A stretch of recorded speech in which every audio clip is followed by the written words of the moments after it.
Dear colleagues and friends around the world, it's a true honor for me to welcome you all to the launch of the Wiki Loves Living Heritage campaign. My name is Leena Marsio.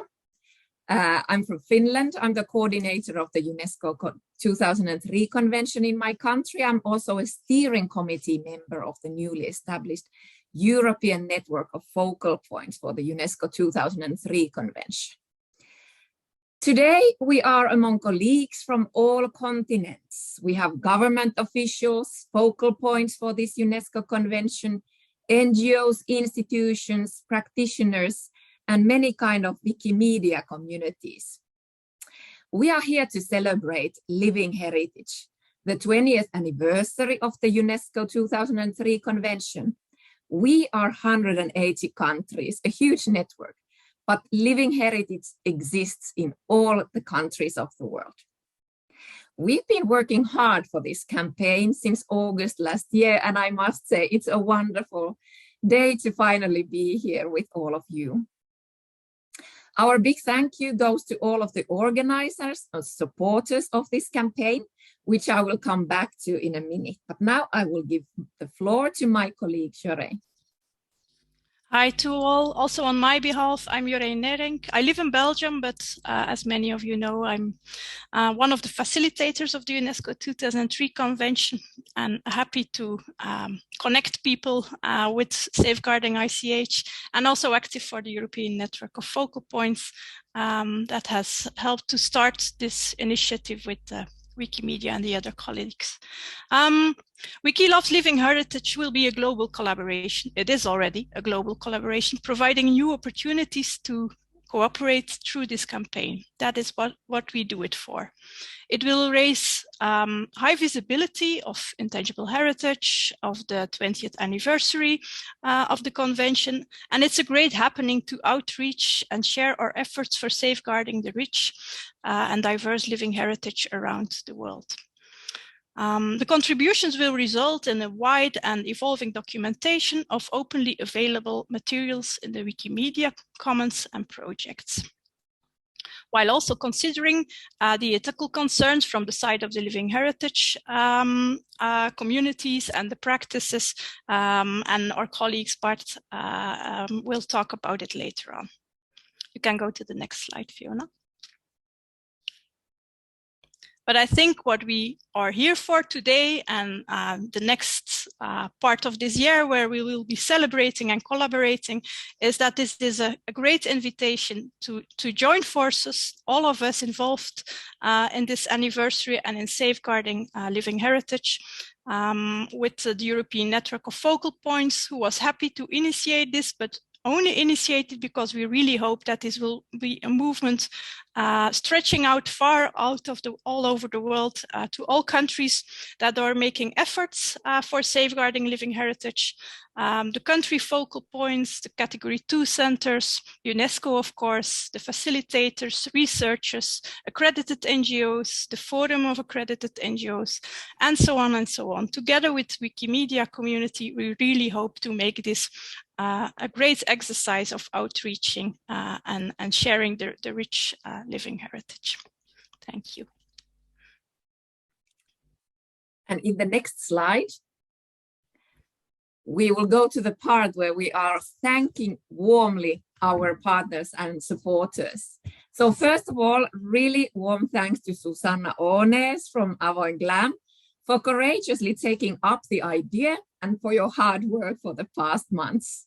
To Wikimedia Foundation, Fiona Romeo, Giovanna Fontenelle, Sadiq Sahadu, and Satdeep Chil. To UNESCO Living Heritage Entity, Tim Curtis, Helena Drobna, Tamas Joanna, and thank you for believing in our idea. To Council of Europe, Sergei Bazaria and the European Heritage Days team. To our colleagues in the European Network of Focal Points, and as Joré, you mentioned, really, we hope all the other networks will join this initiative too. Many thanks to our supporters who have been made it possible to start this campaign. Council of Europe, European Heritage Days Network, Flemish Commission for UNESCO and Workshop Intangible Heritage Flanders in Belgium, Quebec Council for Living Heritage, my organization, Finnish Heritage Agency, Culture Island, Dutch Center for Intangible Cultural Heritage, and Federal Office of Culture, Switzerland. And let us know if you are willing to contribute to the campaign. And it is now coordinated by Avoin Glam, Susanna Oones. This year is a big opportunity to build bridges, make new friends, create and start new cooperation for years to come. Let's make living heritage visible together. Today, there will be lots of information, both about intangible heritage, ICH, and living heritage. And then also a lot of new information about Wikimedia, how it operates, the project, what are the communities, a lot of new information. But what we hope that you will take from today is that get in contact with your colleagues. So after this event, if you don't know each other yet, find your colleague in living heritage, in Wikimedia, in the field of living heritage, and see together what you can make in your own country. I really think that we have an interesting journey ahead of us, so hop on board. So thank you on my behalf and Joreine's behalf, and we shall now go forward in the program. And I'm really happy to give the floor to Tim Curtis, the secretary of our UNESCO convention, to tell a bit more about what the convention and intangible cultural heritage is about. Thank you, Lina. Thank you so much. And dear ladies and gentlemen, colleagues, participants, greetings from UNESCO headquarters and from the Living Heritage entity here in Paris. My name is Tim Curtis, and I'm the secretary of the 2003 Convention for the Safeguarding of Intangible Cultural Heritage. And it's really a great pleasure for me to be today, for me to be able to be with you today for the launch of this global campaign, Wiki Loves Living Heritage. Before starting, I'd like to also both congratulate and thank all the organizers for this initiative, namely the European Network of Focal Points for UNESCO, 2003 Convention, and Avoin Glam, an open knowledge working group promoting open access to cultural heritage. It's a great initiative you've started, and we're very happy to be involved. I'd also like to cite the European Heritage Days, whose shared theme this year is that of living heritage, as well as the Flemish Commission for UNESCO and the Workshop Intangible Heritage Flanders in Belgium, the Quebec Council for Living Heritage in Canada, the Finnish Heritage Agency, Culture Island, the Dutch Center for Intangible Cultural Heritage, and the Federal Office of Culture, Switzerland, for supporting the campaign. Maybe we can go to the next slide, because as we've heard, and as you know, 2023 is really a special moment in the life of the convention, as we celebrate 20 years since it was first signed by the General Conference of UNESCO on 17th of October. We can say it's now emerging from the adolescent years into adulthood. And as you can see on the slide, the convention is one of 6 of UNESCO's main conventions in the field of culture. And if you look at the dates of these various conventions, you can see how the themes evolve. We go from protecting culture in property, cultural property in conflict, in wars, don't destroy cultural property, to don't steal it and don't traffic in it. And then we start in the 1972 World Heritage Convention, to protect cultural and natural heritage.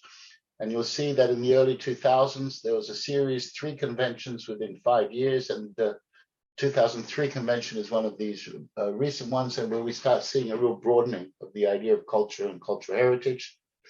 So despite being one of the youngest conventions, it has seen an exceptionally and probably uniquely rapid rate of ratification by states, as we are now virtually a universal convention with 181 countries that have already ratified this convention.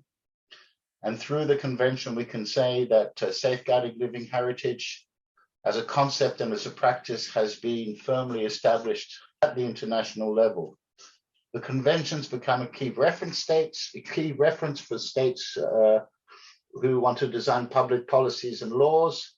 And indeed, compared to 20 years ago, when maybe you could count on the fingers of your hand the number of countries that had specific programs, policies, and legislative frameworks for safeguarding living heritage.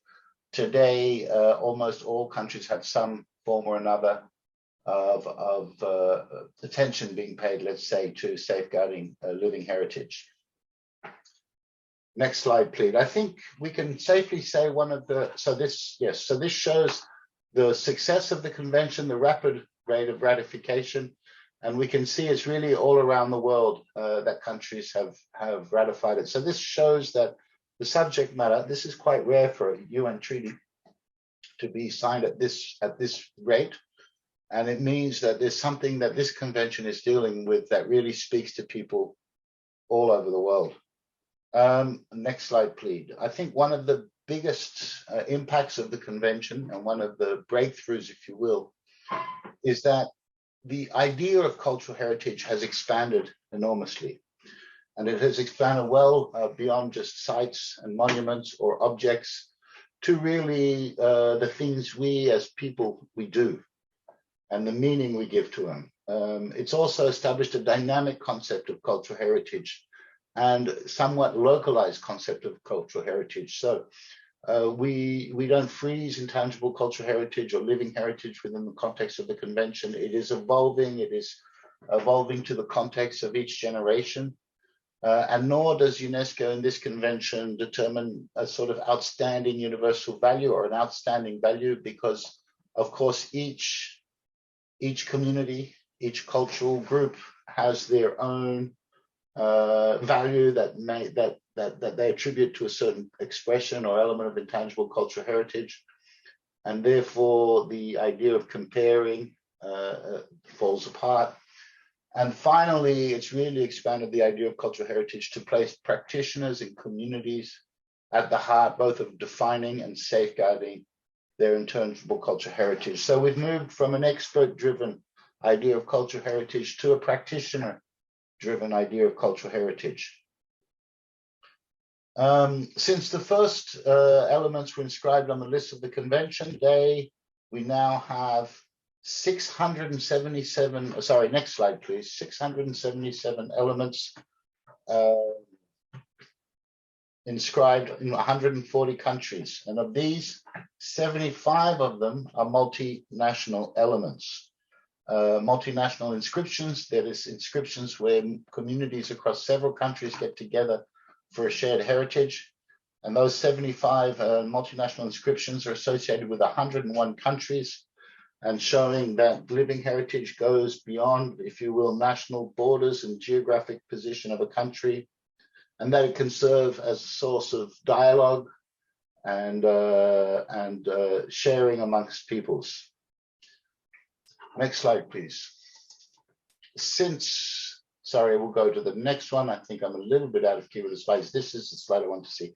Since 2016, the convention's operational directives have included a new chapter on safeguarding intangible cultural heritage and sustainable development, which recognizes the close interdependence between living heritage and sustainable development. And so what you see here is something you can see on our webpage, where each of those dots in the middle represents one of the listed elements and how they are on the convention and how they might relate to one of the 17 sustainable development goals. I'd invite you to go to our website and have a look, because you can click on each dot, open up the element, see what it is, see how it relates to any of those sustainable development goals. Now, I will go to the next slide, please. The 20th anniversary is, of course, an important occasion and a great opportunity for us to take stock of the convention's achievements so far and to think about the ways we want to go forward. And for those of you who know the convention, you know that one of the main purposes of the convention was to raise awareness of the importance of intangible cultural heritage and its safeguarding. And I think we can say 20 years on, that has been quite a success. As I said, countries all around the world now have it on their policy map. Communities are aware of it. There's all sorts of activities. People are now much more familiar with the concept of heritage, of living heritage. And so in that sense, the convention's been a great success. And so the question will be, what do we do for the next 20 years? And clearly, the contribution of intangible cultural heritage to many of the challenges we face many of which are defined in the SDGs, the Sustainable Development Agenda, some of which are emerging, such as what happened during COVID and other things that are emerging. The future will really be about not only raising awareness of the importance of this living heritage, but also working to harness the incredible wealth and capacity that communities have all around the world to deal with many of the problems that we are all facing. So I think that'll be the focus going forward, not only the awareness raising and the valorization, very important, but also the integration of living heritage in broader spheres of policy and social life. As far as the 20th anniversary is concerned, we will be doing a series of events and in UNESCO, we're just about to launch a dedicated online platform, which will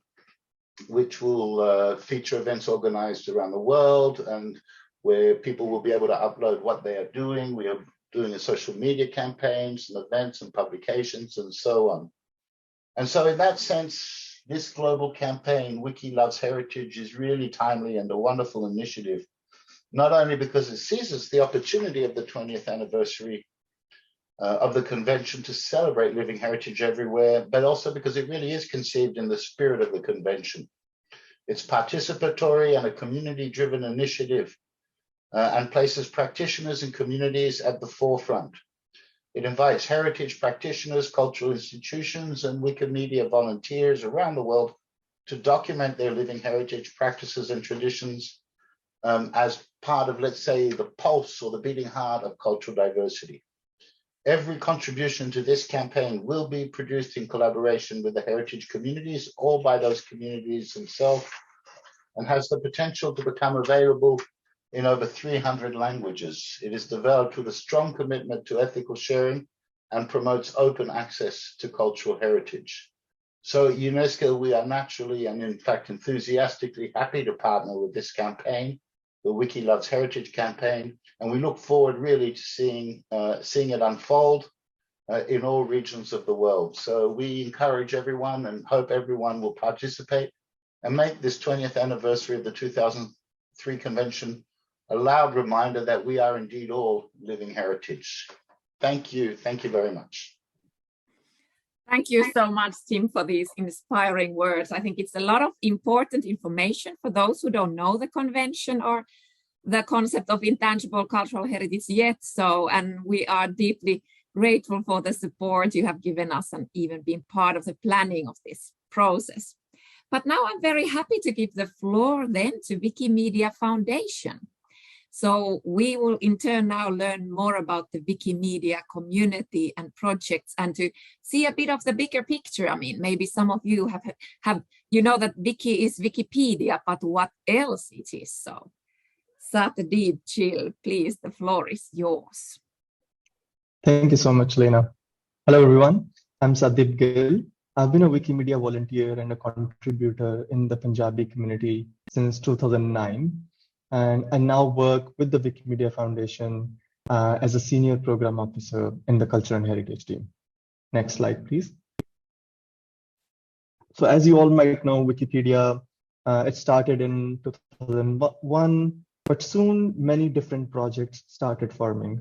Wiktionary was started in 2002, and Wikisource in 2003, for instance, and Wikidata, recently becoming more popular, joined this family of Wikimedia sister projects in 2012. And as I'm focused on underrepresented knowledge, in practice, that often means supporting communities and partners to improve access to locally relevant source material in indigenous and local languages. And much of this work happens on sister projects of Wikipedia, on Wikimedia Commons, our image and media repository, and Wikisource, a platform for transcribing books and manuscripts. Next slide. To give you an overview of what the Wikimedia movement looks like, while it started from a project, the Wikimedia movement, which is majorly volunteer-driven, started organizing itself in the form of registered organizations, such as Wikimedia Germany, the first Wikimedia chapter, which was founded in 2004 itself. and rather flexible collectives called user groups, which can have a regional or a thematic focus. So currently there are 38 chapters, 2 thematic organizations, and 137 user groups in the Wikimedia movement. And then there are many more movement partners. Next slide, please. In connection with living heritage, in the last decade or so, the Wikimedia movement has been exploring different ways to document and share living heritage on Wikimedia platforms. The Wiki Loves Africa and Wiki Loves Folklore photo contests are some of the best examples of community collaboration around this shared goal. Both of these photo contests have been running for many years, and the 2023 rounds are active right now as we speak. Some of the other community-led initiatives around other formats of knowledge are the audio visuals of Igbo Dances project, which focused on creating oral history videos to document the full range of Igbo dances. The volunteers behind this project found that there wasn't a comprehensive list of all the Igbo dances anywhere in Nigeria, and less than 10% of these dances were documented on English and Igbo Wikipedia. The Living Heritage of Bengal Proofreadathon will be working with secondary sources instead, transcribing 6 books about Bengali living heritage on Wikisource, and it is a part of the Wiki Loves Living Heritage campaign. Next slide. When we talk about living heritage, language diversity becomes pivotal. Wikimedia projects are some of the most linguistically diverse web platforms, with more than 300 language versions of Wikipedia alone. But there is still a long way to go. In the spirit of International Decade of Indigenous Languages, the Wikimedia Foundation is collaborating with movement affiliates and partners for a project called Wikisource Loves Manuscripts, which focuses on preservation and revitalization of documentary heritage in underrepresented language communities and regions. As a global movement of volunteers, we think that Wikimedia can have an important role in documenting living heritage. We want to see this living heritage being documented by and for the communities that are closest to it. I would like to thank Susanna, Lena, and Yoren for leading this initiative. I'm particularly excited about all the local connections that will be made between the Wikimedia community's volunteers and the UNESCO's national focal points for living heritage. Everyone should feel welcome to form local collaborations and design the programs and partnerships that are best for their context. Thank you so much. Thank you, Sandeep, for the presentation and inspiring examples. It is really impressive. I mean, I even took a snapshot on with all the logos, what all is happening there in the ground. So I am convinced that there will be many interesting collaborations in different countries when our actors find each other on the national and regional level. So thanks a lot for your presentation. So, and then lastly, I would like to give the floor for this first half to Sergei Basaria.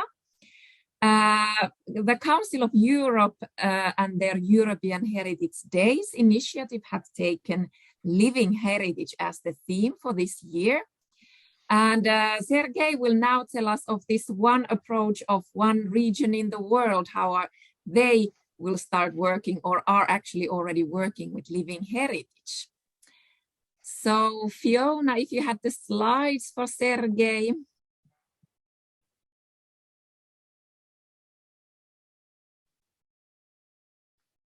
And Sergei, all good with your camera and your mic?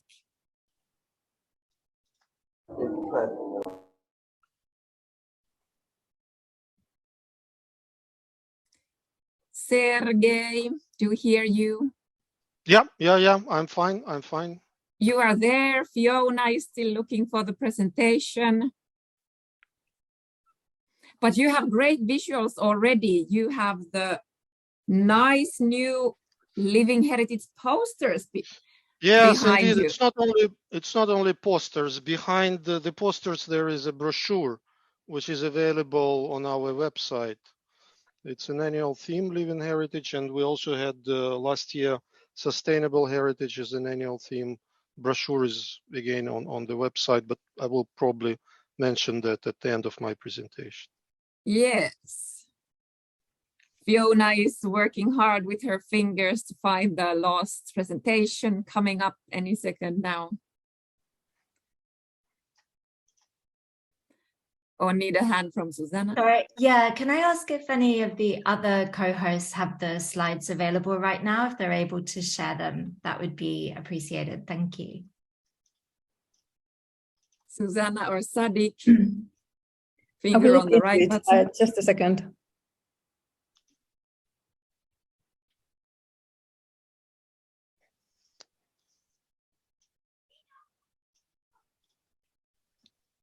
I'm And afraid I Jolene don't have kindly them. shared the brochure also on the chat. But do remember to go to the Padlet. That's the main place we will be collecting these materials, and then also save them for later use and even share online. So find the link to the Padlet that Sadiq has kindly shared in the chat. So there is room for your ideas, what you're already planning or what you would like to plan, or where to find a partner, or open questions also for all of us. Hi, may I kindly ask Sergey for you to share the slides again? Sure. Will you do it in the chat? Okay. Thank you. I think I have a slide. Okay. Yeah. Perfect. Okay. Good. No, that's the brochure. Yeah, that's the brochure.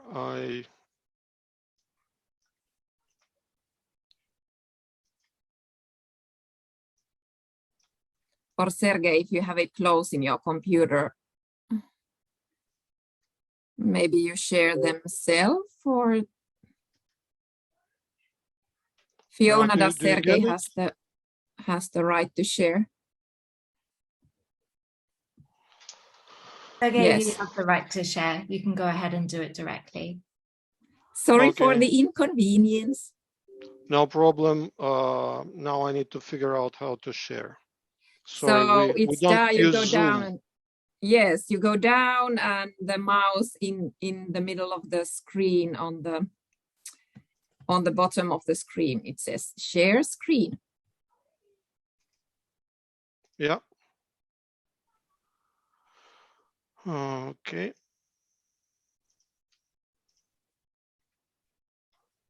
You see it? Wonderful. Yes.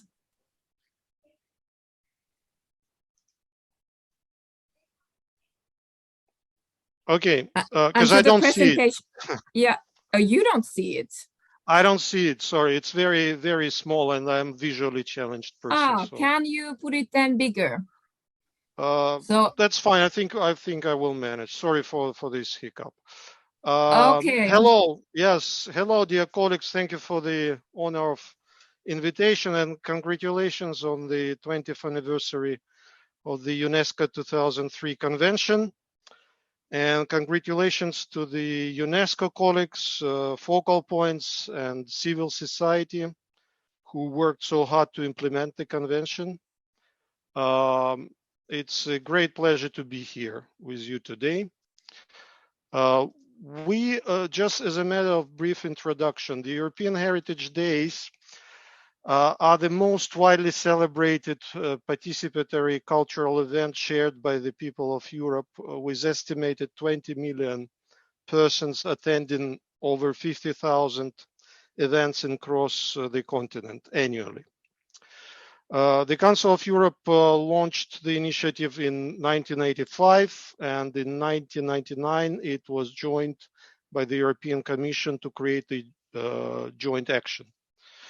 Normally, the European Heritage Days are held in September and October each year. They take place in 46 member states of the Council of Europe, plus the Holy See and Kazakhstan. During this time, doors are open to numerous monuments and sites, allowing European citizens to enjoy free visits and encouraging them to become actively involved in the safeguard and enhancement of the common heritage.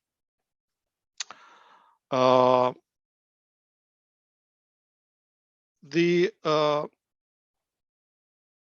Council of Europe and the European Commission encourage annual themes to be celebrated by the member states, and the annual theme of this year is Living Heritage. I mentioned already that the annual theme last year was Sustainable Heritage, and the annual theme of next year will be Roots, Networks, and Connections. It's important to mention that the Council of Europe approach to heritage is based on the Framework Convention on the Value of Cultural Heritage for Society, so-called FARA Convention, which will celebrate 20 years in 2025. It is ratified by 24 states, member states of the Council of Europe. In line with the Council of Europe work on human rights and democracy, we, within the European Heritage Days, emphasize people-driven approach to heritage, where motivated civil society works together with authorities at all levels, not only to protect, but to enhance and transfer cultural heritage, sometimes across borders, and all this for the benefits of the next generations.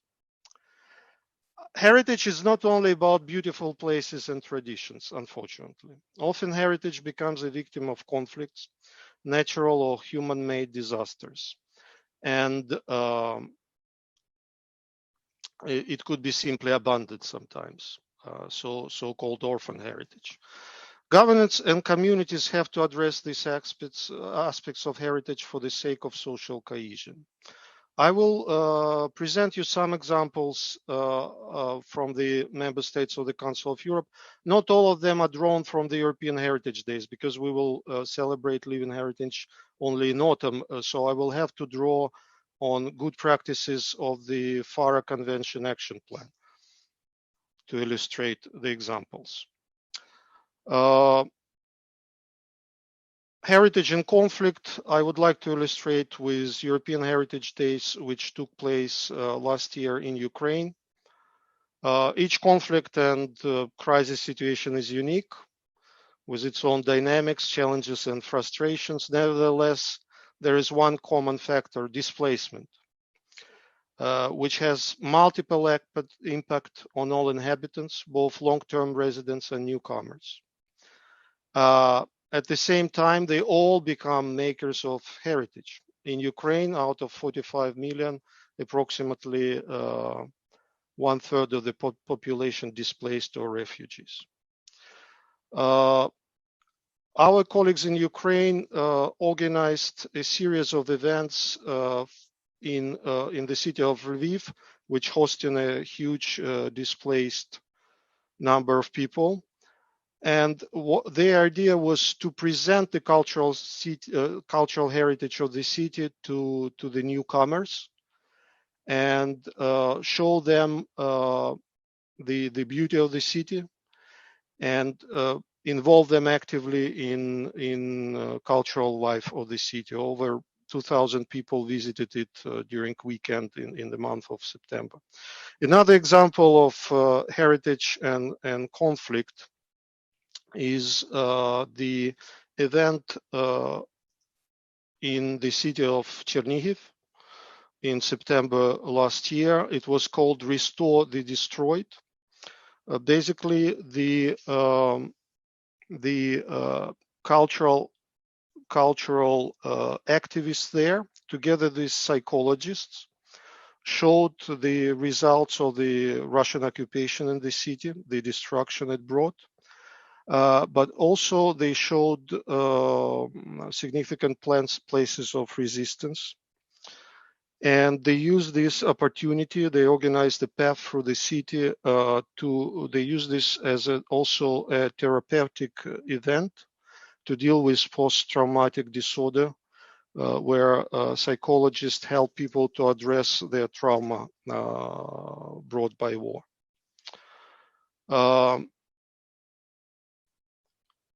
Another example of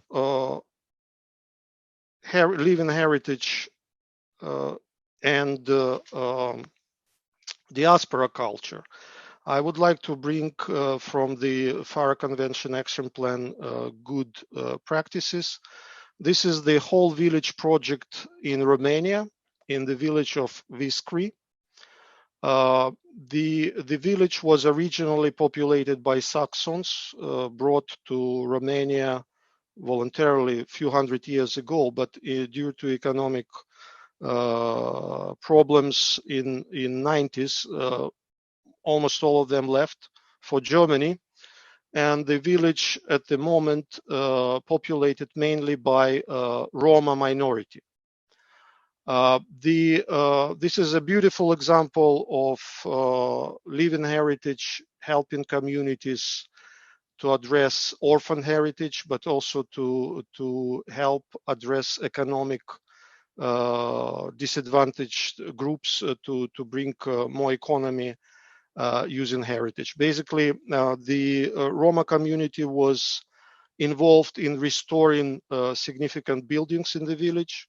They were trained in various skills, from entrepreneurship to agricultural skills, tourism industry skills, and now this village is turned into a big touristic attraction place where people from all around Romania and abroad visit it daily. And out of almost 150 50 families of Roma minority, only 2 receive social benefits, social welfare.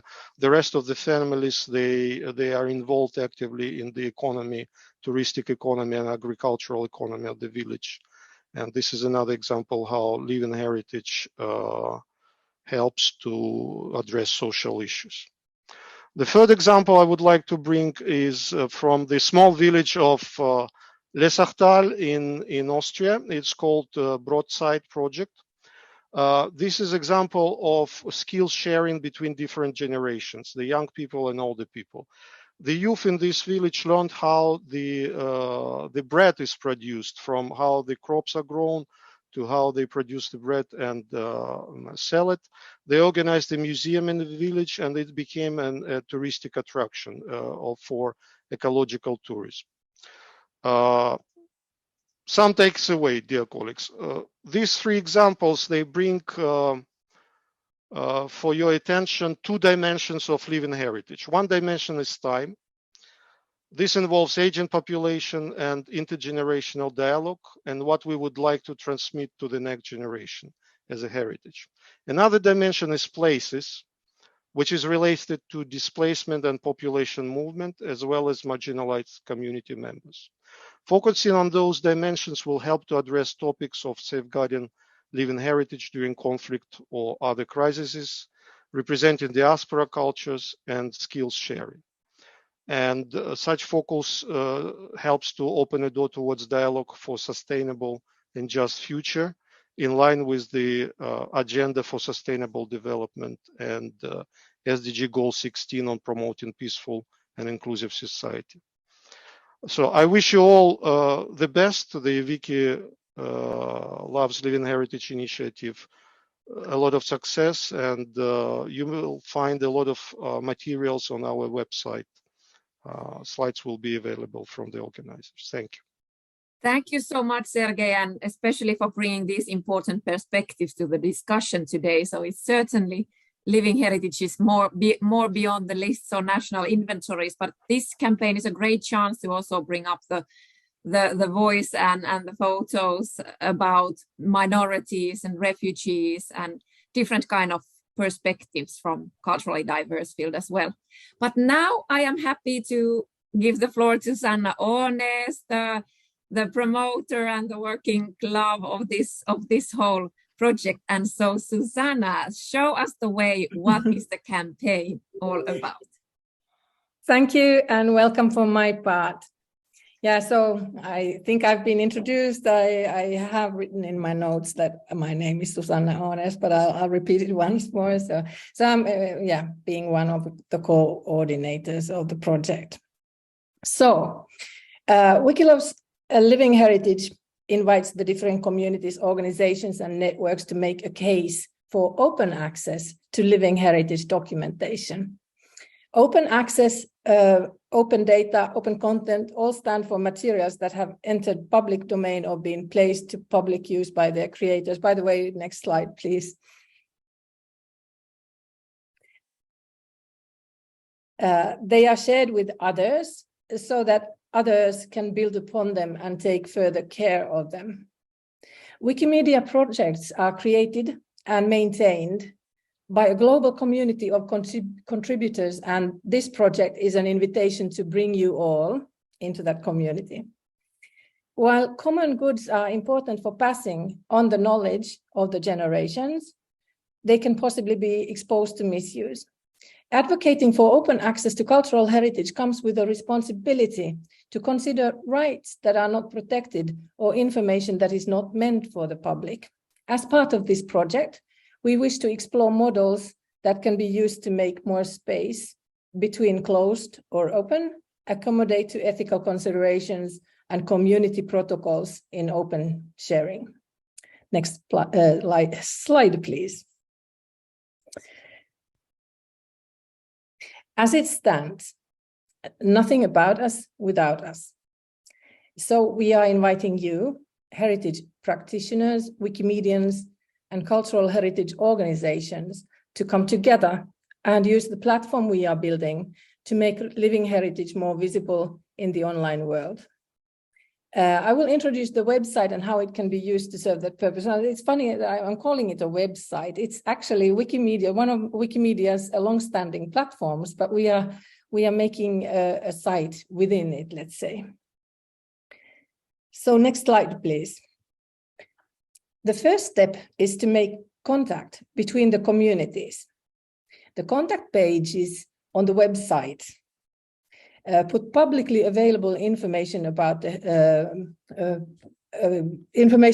heritage practitioners, state parties, NGOs, and Wikimedia affiliates side by side. Together with a coordinating network, we can help you put our colleagues in touch with each other to create local activities together.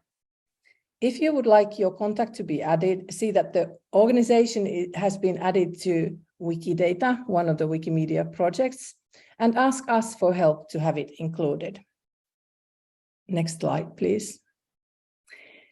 Local activities can be built around what any of the participating communities are already working on and giving new dimensions to it. Next slide, please. We have the two themes that Sergei was also already addressing that we want to specifically address. The first one is about safeguarding living heritage in times of war, and it's all about safeguarding life. The second one is diaspora culture, how heritage is constantly evolving. Next slide, please. Ideas for activities are collected on this page. The website is a wiki, so you can edit it. You could, for example, arrange photo walks, upload historical image collections, go through their arcane media descriptions with community members, document festivities, or arrange Wikipedia editing events. The idea page will grow into a collection of project documentation, tested activities, and best practices. Next slide, please. The wiki pages are used as a blog and a showcase of activities that have been created. The main page features writings, reports, and galleries of events organized by all of us. Wiki Loves Living Heritage social media channels can be used to make noise about the activities and make them known around the world. In all of the information contributed in the activities, all the information creates openly available materials that can be used to enrich Wikimedia projects. They are translatable to any of the almost 700 supported languages and referenced in Wikipedias in more than 300 languages. Wiki Loves Living Heritage makes use of many Wikimedia projects besides Wikipedia. Wikimedia Commons stores the openly available media files. Wikisource makes available entire publications, and Wikidata collects facts about the world in its database. Next slide, please. We wish to collect pieces of information about the heritage elements with your help to be able to make them available in Wikidata and subsequently in the project and these pages.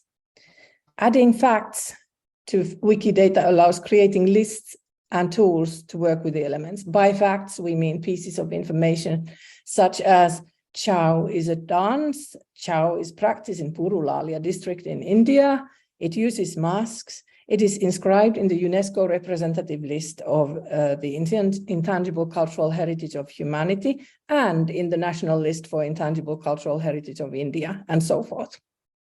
Uploading images through the element list like this associates the image on Wikimedia Commons with all the known data about the element.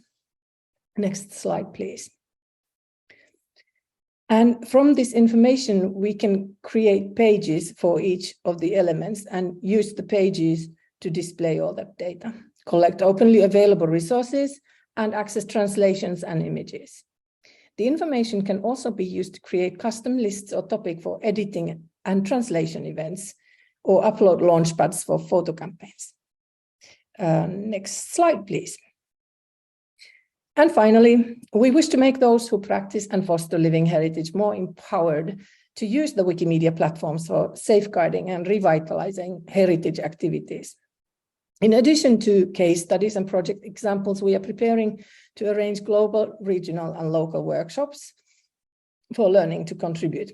Additionally, how-to pages and videos will advise how to contribute to the Wikimedia projects and make use of the project pages. So with this, next slide, please. I will invite you to the project, and here are some of the links to get you started. And you will find, like, I think if you just pay attention to the website address, you will find all of this information again. And I would like to then introduce Sadiq Shahadu to tell about activities in Ghana. And after that, we will show a video of Wiki Loves Folklore activities in Spain. So off you go. Thank you. Hi, everyone. Can everyone hear me? Okay, my name is Sadiq Shahadu. From Ghana, I am currently serving as the West African Language Indigenous Language Ambassador at Art and Feminism, and also the co-founder of the Dagban Wikimedia and Susa Group.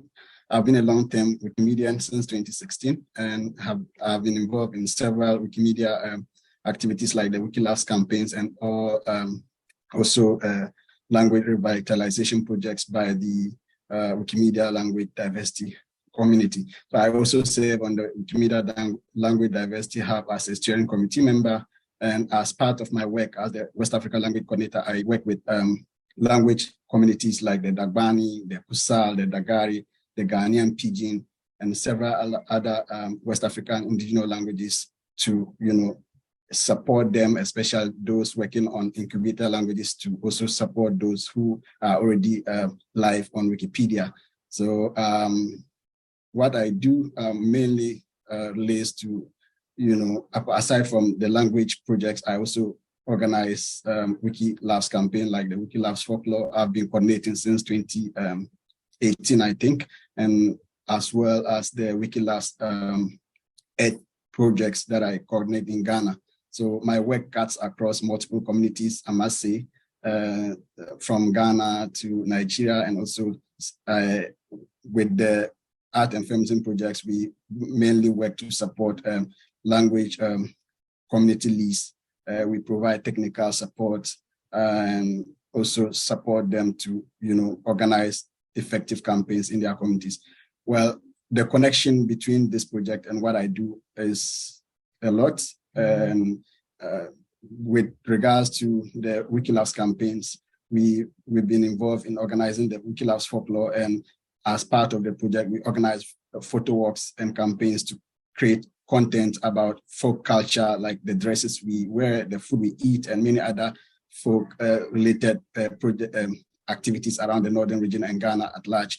And also, we leverage the power of Wikidata by creating more lexemes in our local languages. And as part of the requirements for creating more lexemes, we also use tools like Wikimedia Commons to upload audio pronunciations of unique words like dictionary words in Dagbani. We started with the Dagbani language, and then we've been able to link these audio pronunciations to lexemes to support the lexicographical data in Dagbani language.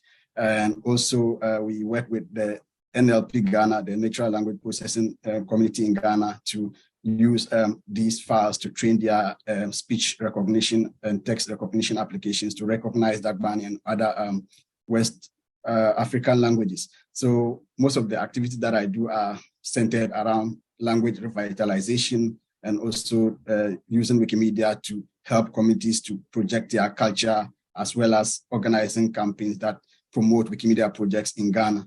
And also with the lexemes, again, we the Dagbani language, which I currently work to support, was selected as one of the focus languages for the pilot of Abstract Wikipedia in 2024, next year. So, and as part of the requirement for this project, we are supposed to create more lexemes and also, support the lexicographical extension of Wikidata in Dagbani. So basically, this is all I can highlight about my work, and I'm really excited about this project, and I can't wait to see more communities getting involved, and also organizations that have interest in Wikimedia project. We'll be very happy to work with you, me as an individual, and also as the member of the Wiki Loves Living Heritage community. And as well, I would like to extend my greetings to all the communities that I support. I've seen many of them in this call, especially the Wikimedia Libraries community, Dr. Nkem and Co., for all that they do, and also the Dagbani Wikimedia communities. Thank you so much. Thank you very much, Sadiq. And this was very inspiring, and I think the connection to languages which are maybe stated as being close to the living heritage, but not enclosed into the scope of it. I would then maybe like to ask Fiona to present the video by Francesc. There we are. Thank you. Hello everyone, my name is Francesc Fort. I've been an editor in Wikipedia in general and the Catalan Wikipedia in particular since 2008. Indeed, it's more than 15 years now.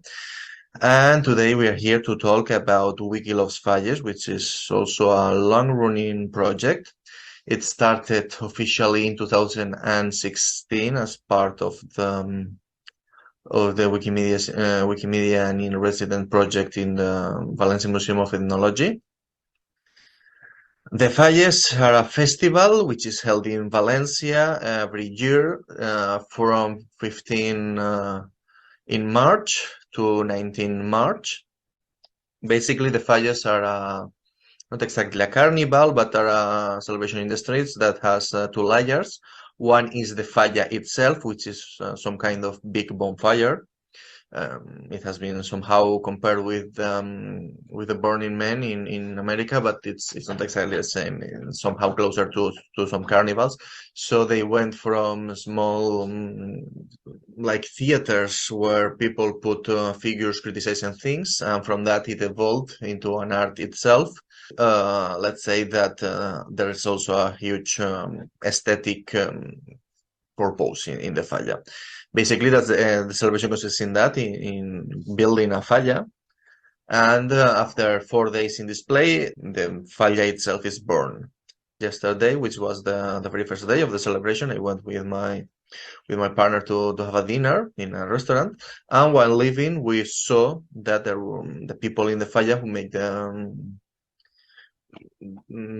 the commission. We call them here commission. It's basically a small decentralized organization that in every street or in every neighborhood makes the falla, and they were putting up the falla using the using a technique that it's called altom, which is basically you put horizontal, it's a vertical figure, several meters high, but they put it horizontal and they then make it, put it in vertical by using the force of their own people in the commission. Also a lot of pyrotechnical works, of fireworks, of firecrackers. Perhaps while I'm talking, you can hear in the background some people firing works. So basically in 2012, I believe it was the first year, people started to take photos and upload it into Wikimedia. That one-shot effort of a given user became a project in 2016 when we created Wiki Loves Falles. Wiki Loves Falles, it was made in partnership with the Valencia Museum of Ethnology. And as an ethnology museum, what they wanted it was to capture the livelihood of the Valencian people, in this case, the Valencian people during the biggest celebration in the city, in the capital city of the land of Valencia.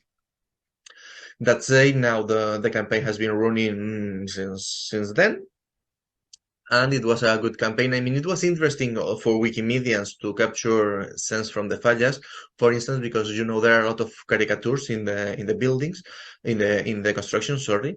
So each falla can represent a lot of scenes or caricaturize different people, which are called ninots, and those caricatures can be used to illustrate people in cases that we have difficulty to get a picture of a living person, for instance, or to capture a scene specific of a thing that perhaps we don't have art to cover. That can be made because of the public domain in Spain that allows freedom of panorama when works are permanently located in the street. That means that those pictures can be uploaded, and so we can use them to illustrate Wikipedia. We partnered with Wikimedia Spain, Wiki Loves Folk, which was a photographic contest that aimed people to capture scenes of the celebrations that are typical in each town. And since 2022, we are part also of Wiki Loves Folklore, indeed, to celebrate not only folklore and immaterial heritage, but to celebrate freedom of panorama, because it's thanks to freedom of panorama that we can do an activity like this. So you can take some ideas perhaps on how to explore how the things that are happening right now in your country, in your region, in your city might be a campaign in Wikipedia and can be used to illustrate Wikipedia, just as the fallas and the Wiki Loves Falles contest has been. So that's the thing, and I hope that you find interesting everything I've shared today.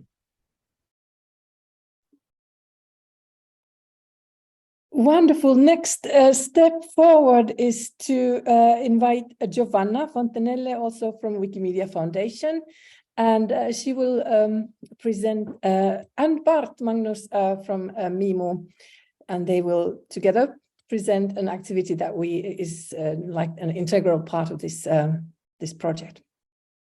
The floor is yours, so to speak. Thank you, Susanna.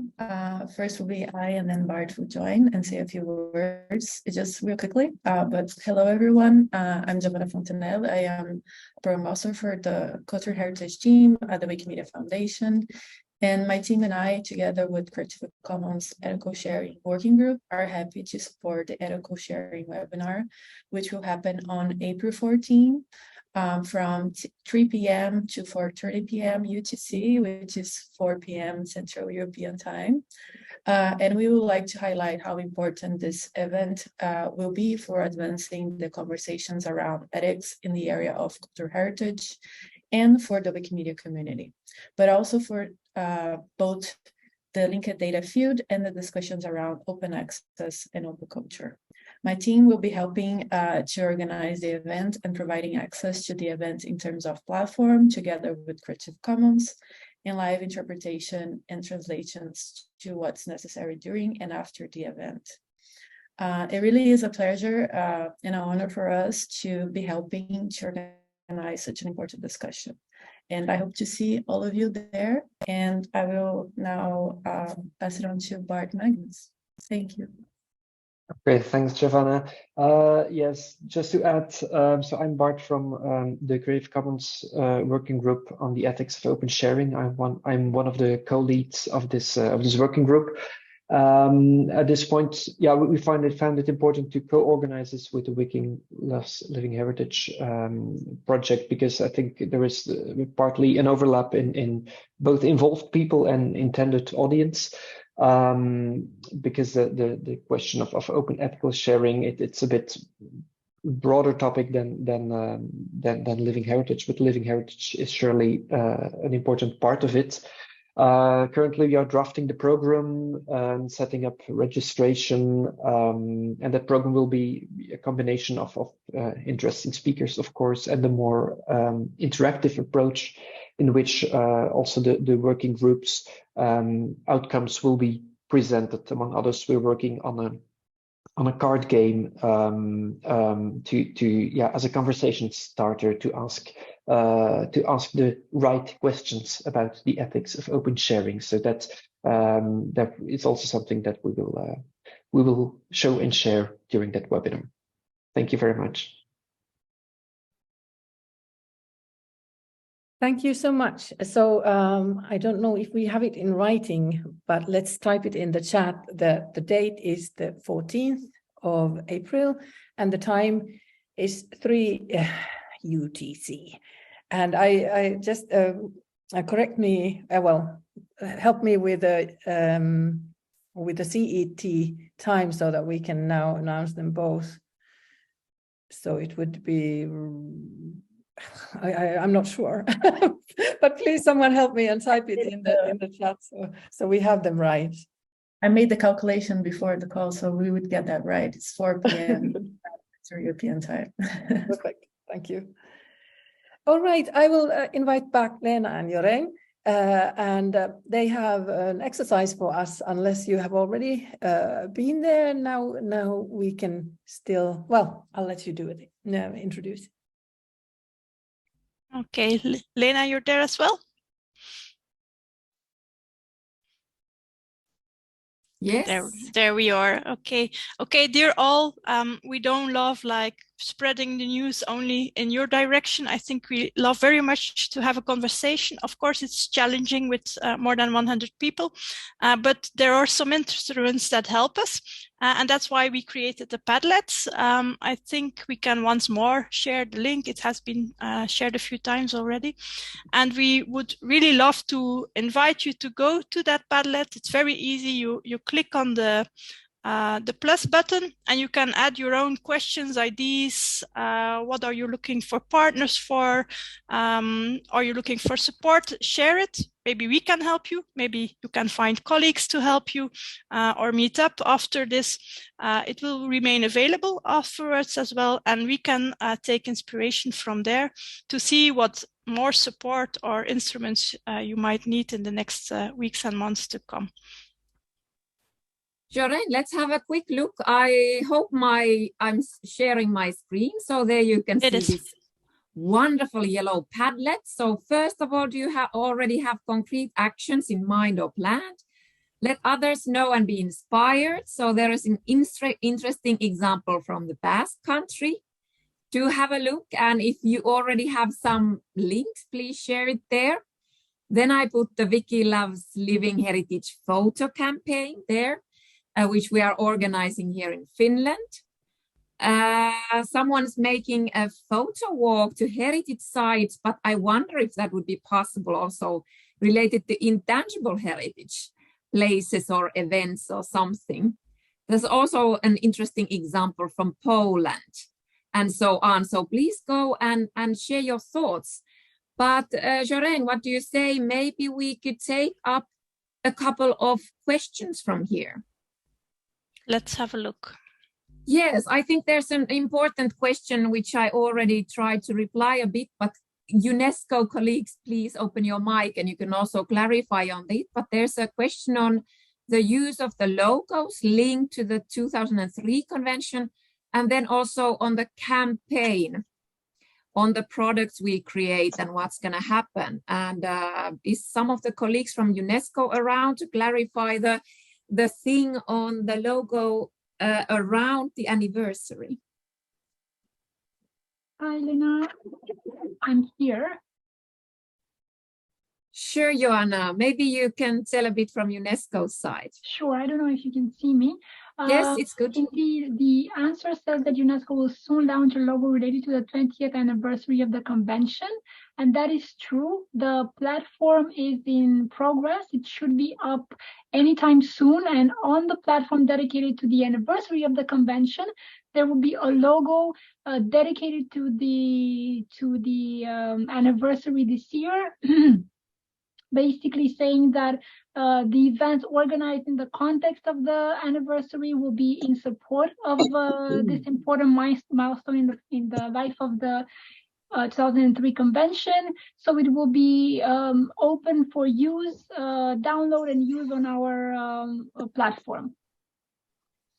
Yes, thank you for that, Joanna. And please remember, don't go and use the UNESCO or UNESCO ICH logo on your own. That's a long process, but now they are creating a special logo for the anniversary. But Susanna, might you have a good answer on behalf of the campaign? For the use of the campaign logo? Or the name of it, or do we have a logo yet? How is it? Well, this is completely out of the blue. I have not thought about that, but I think it would be a good idea, let's say, that we have a very like a text-based logo. We have created it from the words and with the font that we use, and you can see it in the slides. And I think it would be a good idea when you sign up, when you find each other, you sign up your program on the web, on the MetaWiki's Wiki Loves Living Heritage pages, that you would also then maybe use this logo as part of your communications. That would make a lot of sense. It's a great idea, and we will clarify this on the Wiki site as well and give instructions on that. But I mean, work in process. It's wonderful to get good ideas from your side as well. Yeah, another kind of question that I see coming up very much is that people, of course, in the UNESCO environments are not always used to work in the wiki environments, but I do think it has already been said by Susanna that we will make efforts to set up basic trainings, moments to get you acquainted with how to work, and also in the regional networks we can try to do something for that. For example, in Europe, we could do such a kind of regional training. I see that the colleagues of the southeastern part of Europe ask for help. I guess we can collaborate in that regard. But if you need any help in your region, just come to us and we will try to see how we can accommodate for it. Yes, we have wonderful regional networks, at least here on the intangible heritage side, and it would be quite wonderful to organize some workshops, maybe on different continents in the respective languages, so everyone gets on board. But I think here also the key is to find your partner in your own country, because in each and every country, or almost every country, there is a Wikimedia chapter or Wikimedia community who already know how to work in this environment. Maybe they already have projects, so contact them, but we will also make sure from this side that there will be support.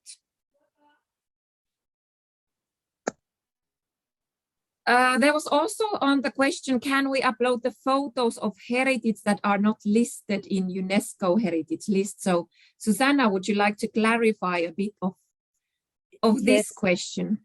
Yes, well, there are different aspects to it. First of all living heritage is invited, and it's a practical issue that we are able to upload or like import these parts that I mentioned for. Well, it's a process that may take a lot of effort and time, so we don't have to necessarily wait for that, but that would be very valuable starting point. That the ICH coordinators as well as the Wikimedia communities would come together, like in the beginning of the process, to import these heritage elements as data when it becomes then easy to do these uploads. But okay, going further, then well, it is also possible to add data or link to data about elements that are not on any of the lists. And then they will also be as data on the website. But then there's also, well, we don't know exactly how, but of course it is possible to upload any other materials as well. So I think as long as we are painting the picture of living heritage rather than something else, then I think it is, of course, included. Thank you, Susanna. Then there is also the question coming up in a couple of posts about the support for this kind of campaign, and maybe we can together say something on this. So also on this question, first find your partner who is working in the wiki field in your country, who is working in the ICH UNESCO Living Heritage field, and see if there is some funds reserved for this year. Is there maybe some funds available to work on this anniversary? We all need to reach out. We all need to communicate about living heritage. And at least we in Finland think that working together on this and encouraging communities is certainly good visibility for both living heritage and also for the convention. But at this point of year, might there still be some other funds available, Susanna? We cannot promise, but might we give some tips on where to look? Mike, please. Well, I think Wikimedia collaborations are traditionally eligible for support from Wikimedia Foundation's rapid funds. So it's also always a possibility to apply for those funds. I have not made any inquiries, and I wonder if, Fiona, you might be able to give a more official response to this. Yeah, I don't know how official it will be, but basically the Rapid Fund is a grants program that can provide funding up to $5,000 US. It is genuinely rapid. Decisions and the process can be completed within a couple of months. I think the important thing, if you're coming to this as a heritage coordinator, is to make sure that you build your collaboration with the Wikimedia community, that you find the volunteers or the user groups that you want to collaborate with and you work on that application together. I think if there's a lot of interest in this, maybe we can organize a follow-up session where we ask some people from our grants team to come and talk to this particular community about how that funding opportunity would work. Thank you, Fiona. I think many people in the audience are happy for this reply. Then there is the question on negative effects of tourism. And I think we could deal this a bit more widely related to the ethical sharing that was already mentioned. But might I ask there, Giovanna or Jorain, or some of you who have been more closely involved in the ethical sharing team to give some thoughts about this question? I can make a start and the colleagues can add maybe. I think indeed there's two questions already relating to ethical issues. One is on the tourism. I think this will be one of the kind of questions we will try to make people aware of when sharing information, that there may be impacts. But as I know, but here I have to look at the wiki colleagues, that if controversial or difficult issues come up, or if, for example, issues from two sides are being included and they are conflicting, then things are very often taken offline and first consulted before being put online again. So if, for example, a heritage community sees that there is something conflicting, then there is a dialogue process starting, and one sees how to come to a consensus or a solution, the way of presenting it before it gets being put online again. this is one. The other one is relating to the, of course, culture that is crossing borders. There's a lot of living heritage practices that are crossing borders or that are widespread. And also there, I think we will give a lot of solutions. As happens also in the convention, we often talk about traditions happening in, for example, in my case, in Belgium or in Flanders. The same or almost similar tradition might happen, for example, in neighboring countries or even in another part of the world.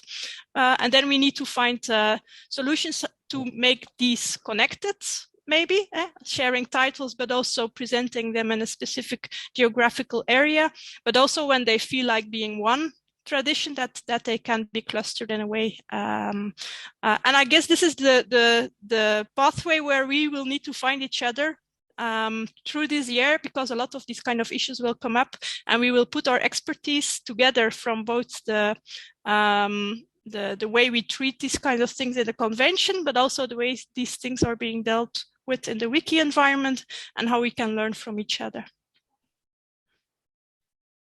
Someone from the wiki community wanna complete the reply?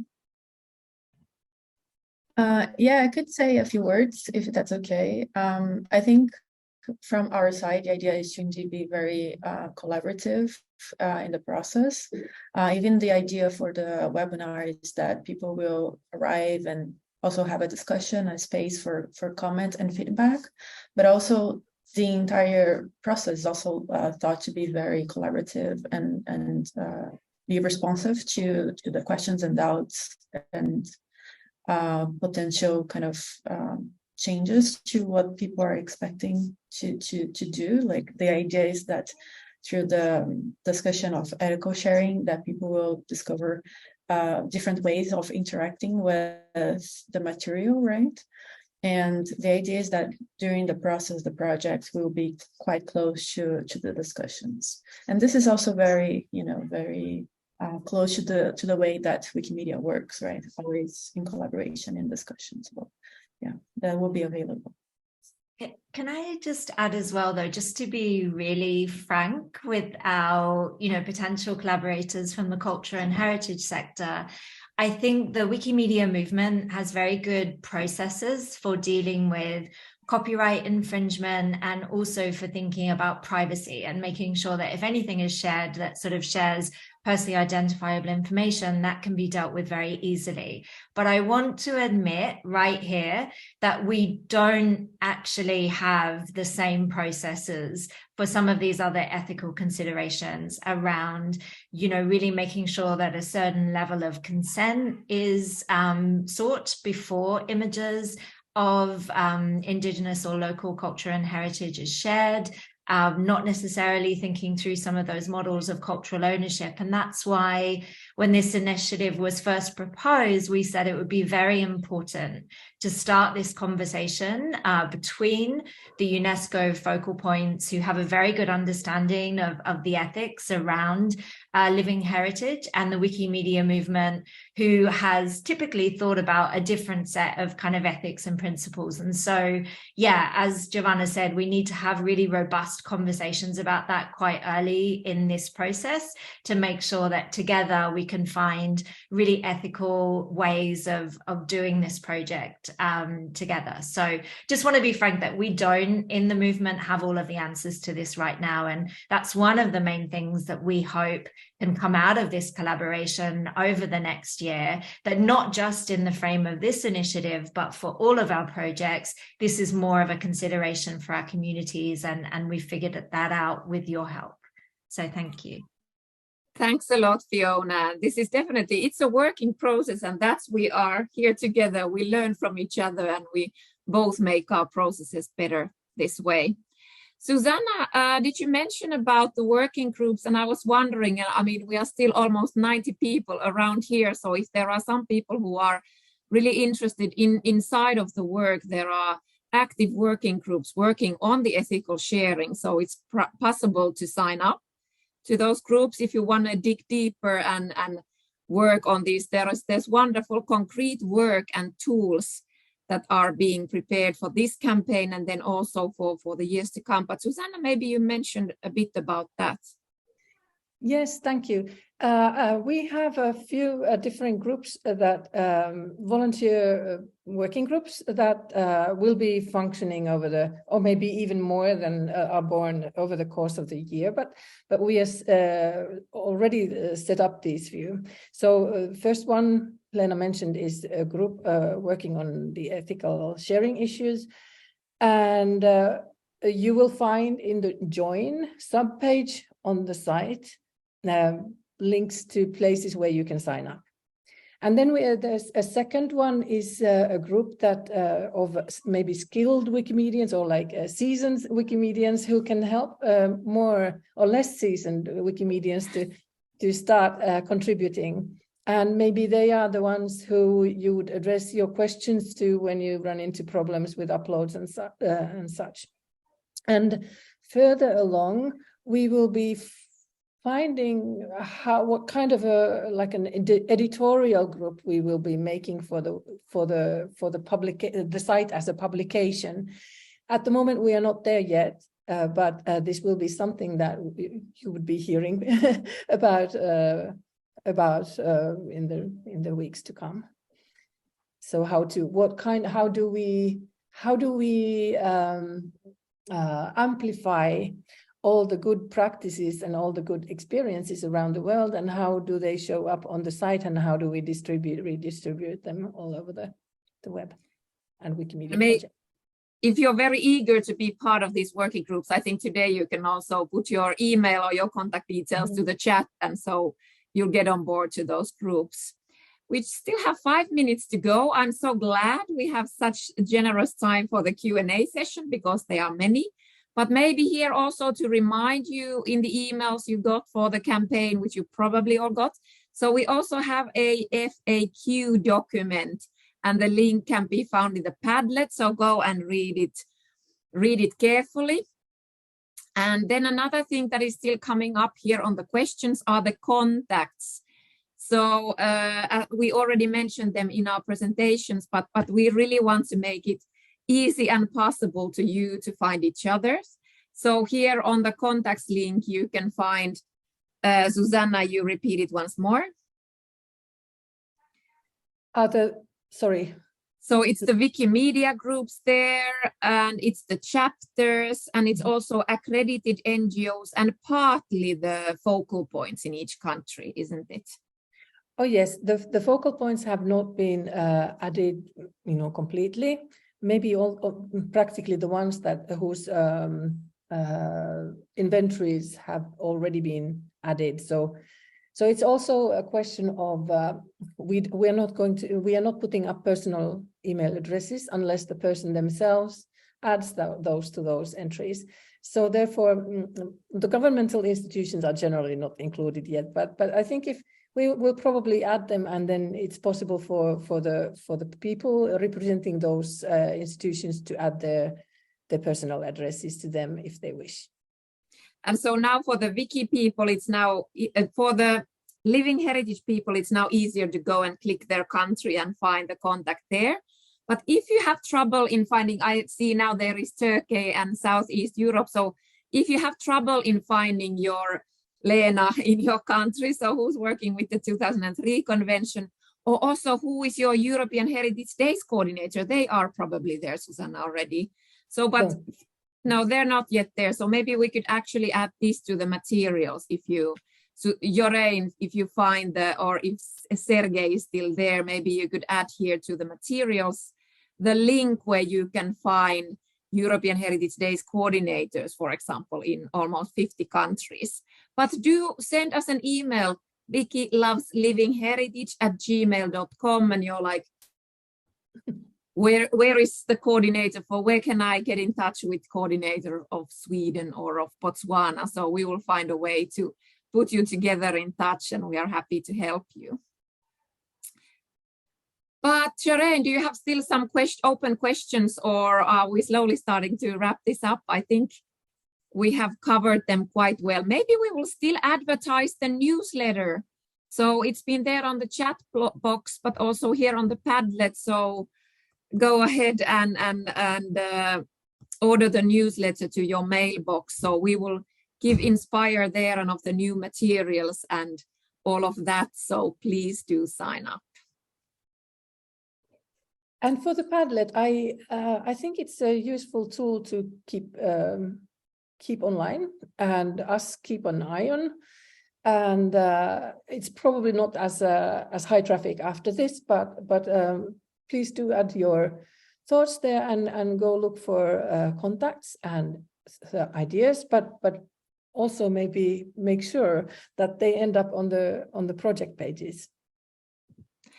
And maybe now, lastly, before we wrap it up, I would like to ask you who want to be in a group photo. It would be wonderful that we could have a shot of this historical moment. We put the gallery mode on, so if you don't mind being in the picture with your smiling, happy face, please open your cameras, and can Sadiq or someone do snapshots from that end? Lovely to see your faces.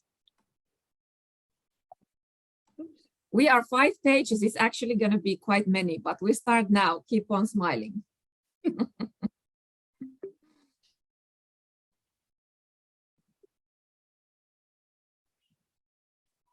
Sadiq, are you good with taking the snapshots? I have page 1 here already.